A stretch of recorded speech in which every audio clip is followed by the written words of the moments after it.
1절부터 2절까지 말씀입니다. 모세와 아론의 인도로 대오를 갖추어 애굽을 떠난 이스라엘 자손들의 노정은 이러하니라. 모세가 여호와의 명령대로 그 노정을 따라 그들이 행진한 것을 기록하였으니 그들이 행진한 대로의 노정은 이러하니라. 아멘. 오늘 본문은 모세가 삶의 마지막을 정리하면서 출애굽부터 현재까지의 여정을 기록한 장입니다. 원래는 민수기 33장 전체를 다 봐야 되는데 오늘 본문을 계속 읽으면 계속 장소만 나오지 않습니까? 그래서 지루하게 느낄 수도 있어서 1절 2절만 읽었는데 사실 우리 인생도 그렇지 않습니까? 얼핏 보면 굉장히 지루해 보입니다. 하지만 그 안에 다 의미들이 있습니다. 이런 지명들은 우리한테 낯설고 또 상관이 없다고 생각하니까 그런 거고, 이 장소들을 실제로 걸어왔던 이스라엘 백성들한테는 우리와는 달랐을 것입니다. 이곳에 어떤 일이 있었는지, 어떤 의미가 있었는지 이런 걸 다 알고 있으니까 우리와는 다르게 생각한다는 것입니다. 그래서 오늘도 우리가 이스라엘 백성들처럼 이 장소들을 생각하고 기억하기 원합니다. 우리도 어떤 장소를 떠올리면 그때 그 시절 또 그 사람 그 일들이 생각나지 않습니까? 사진첩을 볼 때 그때 풍경들이 생각이 나고 이 음식을 먹었었지, 누구랑 같이 있었지. 저 같은 경우는 사진첩에 그 자료들을 보관하기도 하는데 그런 자료들을 보면서 우리 교회에 이런 일이 있었구나, 뭐 어려웠던 기억이라고 한다면 지금 그 문제가 해결돼서 참 다행이다 그런 생각도 하고, 좋았던 기억이라고 하면 이제 또 이런 일이 또 있었으면 좋겠다 그런 생각을 해보기도 합니다. 그래서 오늘 우리는 모세의 사진첩을 통해서 그때의 기억을 되살려 보길 원합니다. 먼저 오늘 33장을 보면 여러 장소가 나오는데 저는 크게 두 가지 관점으로 좀 생각을 해봤습니다. 첫 번째로는 불순종과 실패의 기록입니다. 이스라엘 백성들이 홍해를 건넌 다음에 마라에 도착했습니다. 이스라엘 백성들이 마라에 도착했을 때 물을 찾았는데 이 물에는 소금기가 있어서 먹을 수가 없었습니다. 그래서 쓰다, 괴롭다 라고 해서 마라라고 하는 이름을 붙인 것입니다. 마라탕이 아니에요. 마라탕은 맛있기라도 하지. 근데 사흘 동안 목이 말랐는데 물이 있어도 마시지 못하니까 백성들이 모세를 원망하기 시작했다는 것입니다. 홍해를 건넌 지, 그 홍해 기적을 경험한 지 불과 3일밖에 되지 않았는데 백성들의 감격과 기쁨이 사라지는 것도 3일밖에 걸리지 않았다는 것입니다. 또 이스라엘 백성들이 출애굽한 지 한 달이 되었을 때 신광야에 도착했습니다. 여기서 이스라엘 백성들은 또 모세랑 아론을 원망하기 시작했습니다. 왜 그러냐? 고기가 먹고 싶다는 것입니다. 이스라엘 백성들이 그들에게 이르되 우리가 애굽 땅에서 고기 가마 곁에 앉아있던 때와 떡을 배불리 먹던 때에 여호와의 손에 죽었더라면 좋았을 것을 너희가 이 광야로 우리를 인도해 내어 이 온 회중이 줄여 죽게 하는도다. 우리 성도님들 그런 분들이 계시죠? 고기는 꼭 먹어야 된다고. 고기를 못 먹으면 배에 기름기를 있어야지만 밥을 먹을 수 있다고 말씀하신 분이 몇몇 계시는 거 알고 있는데 이스라엘 백성도 그렇다는 거예요. 근데 사람의 기억은 왜곡될 수 있습니다. 좋았던 게 훨씬 더 많은데 마음이 상하게 되면 좋았던 거는 하나도 기억나지 않고 다 나빴대요. 다 힘들었대요. 그런데 자기가 참았던 거래요. 좋았던 게 더 많은데. 또 괴롭고 힘든 게 훨씬 더 많았는데 그 문제가 해결되고, 근데 내가 좀 살아보니까 내가 조금만 힘드니까 차라리 그때가 더 낫다 라고 생각을 한다는 것입니다. 신앙생활을 하면서 겪는 여러분의 어려움들은 여러분이 구원받기 전의 괴로움과 비교할 수 없습니다. 죄인의 길은 결국 사망이요 저주뿐입니다.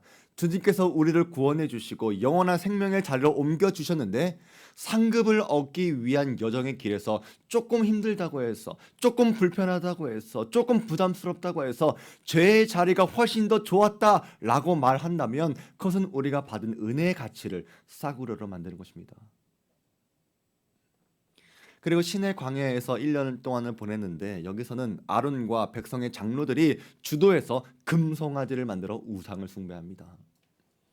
이 일 때문에 3천 명이 죽었다고 하는 것을 모세는 잊을 수가 없었습니다. 또 기브롯 핫다와에서는 백성들이 또다시 고기를 또 고기 달라고 또 불평을 했습니다. 지금 먹는 만나가 지겹다는 것입니다. 이런 잦은 백성들의 불평이 모세한테 옮겨가서 이제는 모세도 하나님께 불평하기 시작했습니다. 주께서 내게 이같이 행할진대 구하옵나니 내게 은혜를 베푸사 즉시 나를 죽여 내가 고난 당함을 내가 보지 않게 하옵소서. 모세조차도 불평과 원망의 말, 이런 말 때문에 낙심이 돼서 차라리 죽여달라고 간구했다는 것입니다. 내가 죽는 게 은혜다라고 생각을 할 정도였으니까 이게 얼마나 잘못되고 어리석은 생각입니까? 무엇 때문입니까? 원망과 불평의 말 때문입니다. 모세도 이렇게 지쳐버렸습니다.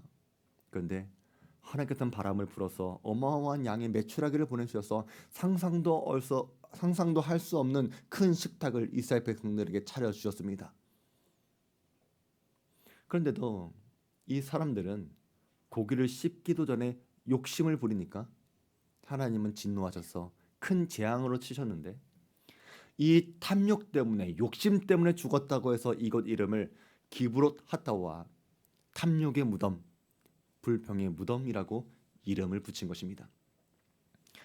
하세롯이란 곳에 도착하게 되었을 때는 미리암과 아론이 모세한테 대들었습니다. 하나님이 모세한테만 말씀하셨느냐? 우리한테도 말씀하셨다. 나도 사역자다. 우리의 권위를 인정해달라 라고 따지기 시작하면서 모세를 깎아내렸는데 뭐가 핑계였냐면 모세가 구스 여자랑 결혼한 것 가지고 트집을 잡은 것입니다. 모세가 누구랑 결혼했는지, 모세가 누구랑 가까이 지내는지 그것은 미리암과 아론이 상관할 바가 아닙니다. 근데 미리암과 아론이 자꾸만 구스 여자를 들먹이려고 하는 것은 이 구스 여자가 싫어서가 아니라 어떻게든지 모세를 깎아내려서 자기를 높이려고 한 것입니다. 그러니까 어떻게 되었습니까? 하나님은 이 일을 주도했던 미리암을 문둥병에 걸리게 하셨고 진영 밖으로 내쫓으셨습니다. 일주일 동안 진영 밖에 내쫓으신 다음에 모든 백성들이 이 미리암을 다 알게 하시고 보게 하신 다음에 미리암이 돌아올 때까지 하나님은 단 한 발자국도 전진하지 않으셨습니다. 일주일 뒤에 미리암이 반성하고 문둥병을 고치고 나서 하나님이 다시 행진을 시작한 것입니다. 우리 안에서도 이런 일이 일어나서는 안 되겠죠. 원망과 불평과 대듬과 반역 때문에 하나님의 그 길을 가지 못하는 일들이 우리 가운데 있어서는 절대로 안 될 것입니다. 또 이스라엘 백성들은 가나안 땅이 바로 보이는 곳 가데스 바네아까지 근처까지 도착한 적이 있었습니다. 하나님은 약속하신 가나안 땅을 눈에 보고 기뻐해라, 즐거워해라, 기대해라 이런 의미로서 가데스 바네아에 보내셨는데 정탐꾼들은 오히려 가나안의 축복보다는 거기 살고 있는 사람들을 보면서 가나안 땅을 악평했습니다. 사람 살 곳이 못 된다는 것입니다. 우리는 메뚜기 떼와 같다. 우리는 싸우면 안 된다. 진다. 우리를 죽일 땅이다. 이들의 악평은 사람들의 마음을 낙심하게 만들었고 결국 이 일 때문에 출애굽 세대는 광야에서 모두 죽게 되었습니다. 오직 믿음으로 반응했던 여호수아와 갈렙만이 가나안 땅을 허락받은 것입니다. 무리바에 도착했을 때도 백성들은 또다시 물이 없다고 마실 물이 없다고 모세와 아론에게 반기를 들었는데 모세는 이때 하나님을 신뢰하지 못하고 자기 성질에 못 이겨서 반석을 2번 치면서 하나님의 거룩함을 드러내는데 실패했습니다. 이 일 때문에 모세도 가나안 땅에 못 들어간 것입니다. 사람들은 왜 모세가 반석을 2번 내리친 그것 때문에 왜 가나안 땅에 못 들어갔을까? 지금까지 참 많은 것을 잘했는데 이렇게도 생각하는데 여기서의 반석은 예수 그리스도를 상징하는 것입니다. 예수님이 드러나야 되는데 사람의 분노와 불평이 예수님을 가리웠고 이 일 때문에 하나님을 믿지 않는 거룩함을 나타내지 못하는 일이었다고 말하는 것입니다. 우리가 생각하고 있는 그 사소한 일이 하나님께도 사소할 거라 생각해서는 안 됩니다.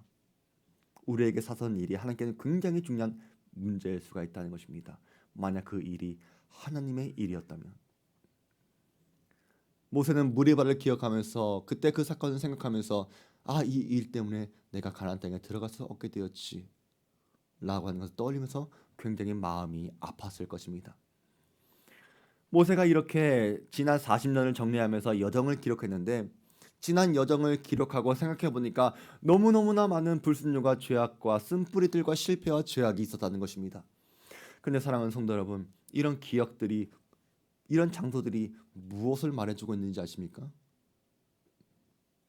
하나님의 신실하심, 하나님의 은혜의 증거가 된다는 것입니다. 이스라엘이 광야에서 한 거라고는 원망하고 불평하고 불순종하고 반역한 것밖에 없었는데 놀랍게도 이런 실패를 지나서 목적지를 지나 바로 눈앞에 와 있다는 것입니다. 불순종과 죄악과 반역 때문에 이 여정은 반드시 실패할 수밖에 없었는데 어떻게 해서 이 사람들이 가나안 땅에 왔을까? 그것이 은혜라는 것입니다. 하나님은 그들의 죄악이 있었지만 그럼에도 불구하고 그들을 버리지 않으시고 다시 회복시켜 주었습니다. 이스라엘이 하나님을 떠났지만 하나님은 이스라엘을 떠나지 않으셨습니다.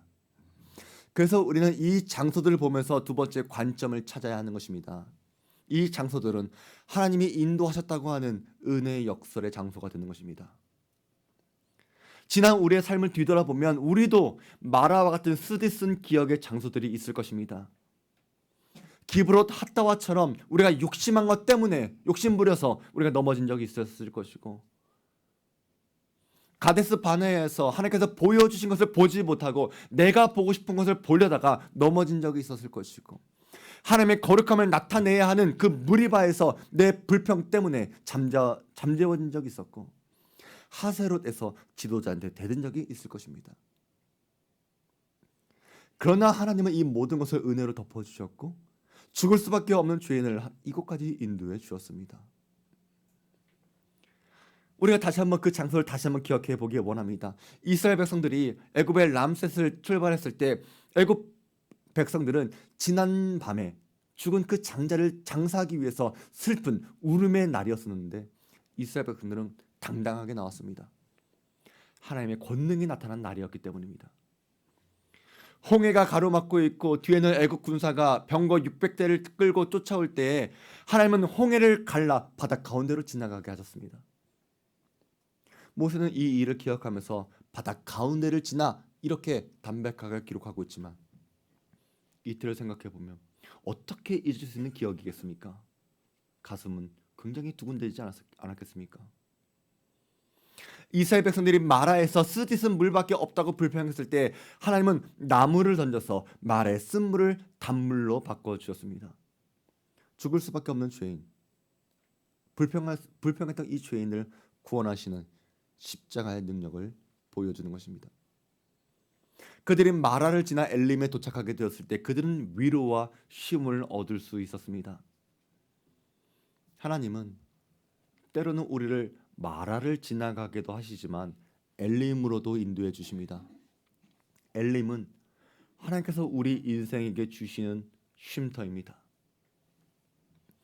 우리가 얼마나 연약한지, 우리가 얼마나 부족한지 잘 아시는 주님은 우리를 정금으로 연단하시기 위해서 쉴 새 없이 불 속에서만 연단하는 분이 아니십니다.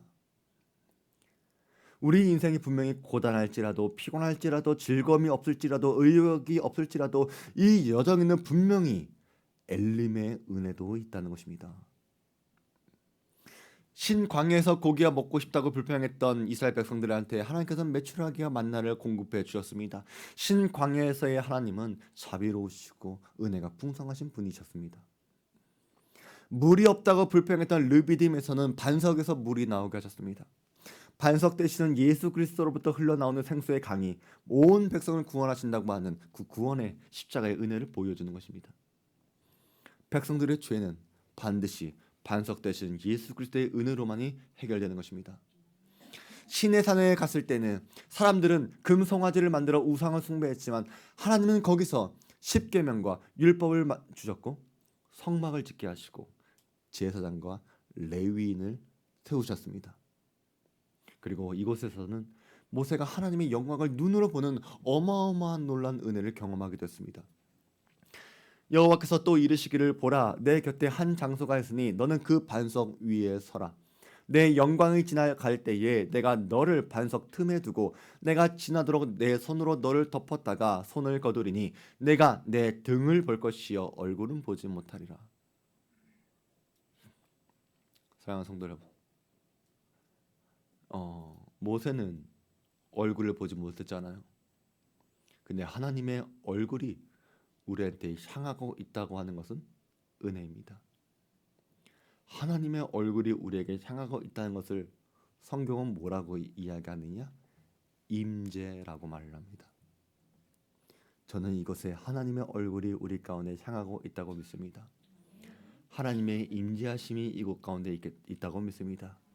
그러니까 우리가 인생을 뒤돌아볼 때 어떤 장소들은 원망과 불평의 장소로 기억될 수 있겠지만 믿음의 눈으로 다시 한번 보게 된다면 그것이 하나님의 은혜를 경험하는 장소가 되어 있을 수 있다는 것입니다. 사람도 마찬가지입니다. 여러분이 가까이에 있는 이웃이나 성도들을 볼 때 마음에 안 드는 것도 있겠지만 그 사람도 하나님의 구원받은 자녀이고 하나님은 그 사람도 사랑하시고 그 사람을 통해 영광을 받으십니다. 교회도 작고 연약한 교회라고 하더라도 주님은 핏값으로 그 교회를 사셨습니다. 그것이 하나님의 관점으로 재해석한 우리의 삶이고 우리의 신앙이어야 합니다.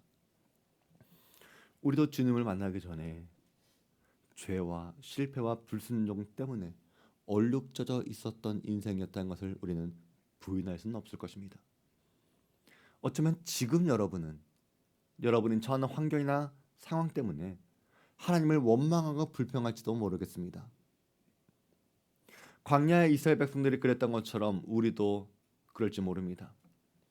이스라엘 백성들이 어떻게 그렇게 큰 은혜를 받았으면서도 그 기적을 보았으면서도 불평할 수 있을까? 원망할 수 있을까? 불순종할 수 있을까? 우리는 그렇게 비웃을 자격이 없는 사람들입니다. 우리도 똑같기 때문입니다.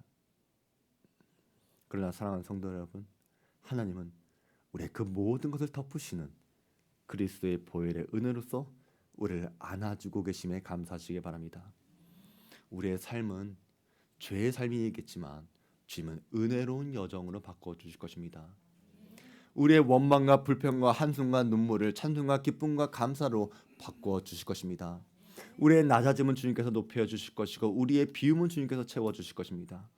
우리의 삶에 하나님의 은혜가 없었다고 나는 고된 인생뿐이었다고 말할 수 없는 것은 주님은 단 한순간도 우리를 떠나지 않으셨기 때문입니다. 주께서 40년 동안 너희를 광야에서 인도하게 하셨거니와 너희 몸의 옷이 낡아지지 아니하였고 너희 발의 신이 헤어지지 아니하였으며 너희에게 떡도 먹지 못하며 포도주나 독주를 마시지 못하게 하셨음은 주께서 너희의 하나님 여호와이신 줄 알게 하려 하심이니라. 우리가 내 인생의 주인이 여호와 하나님이시라는 것을 알게 된다면 그 어떤 찬송보다 깊은 감사와 깊은 영광의 찬송을 주님께 돌릴 수 있을 것입니다. 비천한 인생이었던 나를 그토록 오래 참아주셨던 하나님의 은혜, 약속하신 것을 어김없이 이루어 주셨던 하나님의 그 신실하심, 그 하나님의 선하심을 생각한다면 우리가 드릴 것은 눈물밖에 없는 것입니다. 사랑하는 성도 여러분, 오늘 본문은 단순히 지루하게 여정길의 기록으로만 볼 것인가, 아니면 그 깊은 곳에 담겨져 있는 하나님의 은혜와 신실하심을 볼 것인가, 이것은 우리의 믿음에 달려있는 것입니다.